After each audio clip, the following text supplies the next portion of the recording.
Verse 144. All these individual objects, the dharmas, have never been born, but they're not exactly non-existent either. They resemble the Gandharva's castle, a dream, and magical creations.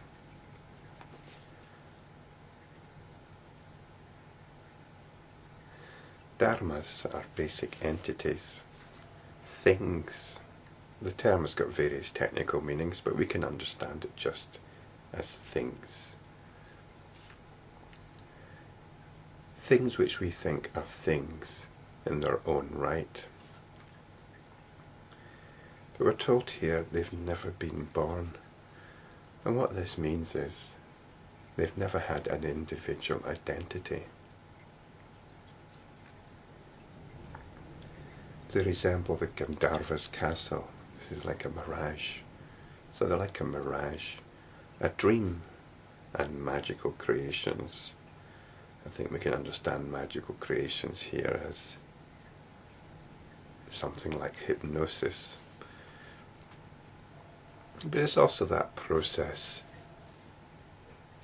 by which we get sucked into a drama. If we're watching something on the television, we get sucked into it. It's like an enchantment. We forget who we are for a while. Perhaps that's one of the purposes, to forget who we are for a while. So it's like an enchantment, a magical creation. So the thing is, they're not exactly non-existent. A mirage is something, isn't it? It's just, it's not what we think it is. But it's there. There's the mirage. There's the magical creation. There's the dream. So they are something, but they're not what we think they are.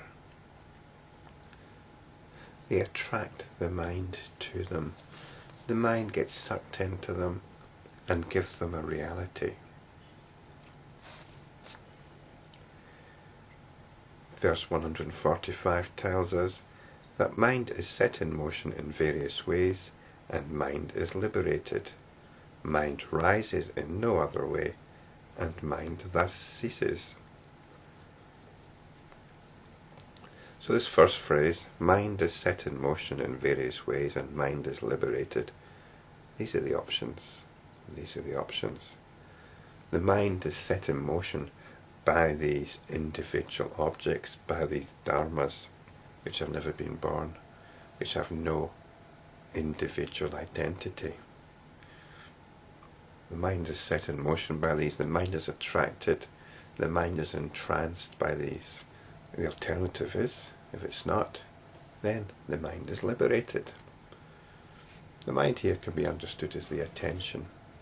It's the attention that is drawn to these enchantments. And when it's not, when it's allowed to be as it is in itself, then this is liberation. Mind rises in no other way, and mind thus ceases. This is it. There's nothing more to it than this.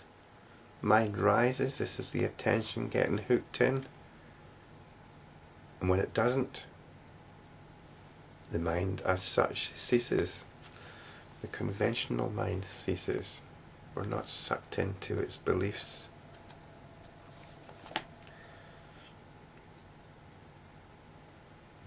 This is clearly what's happening.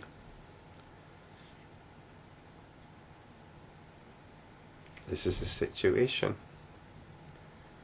We're either caught up in our fabricated reality, or we're experiencing things as they are.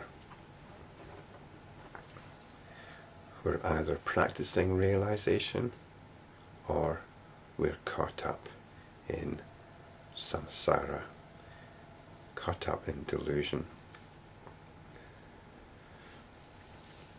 The theme of these two verses is carried on in the next two verses, which I'll cover in the next video.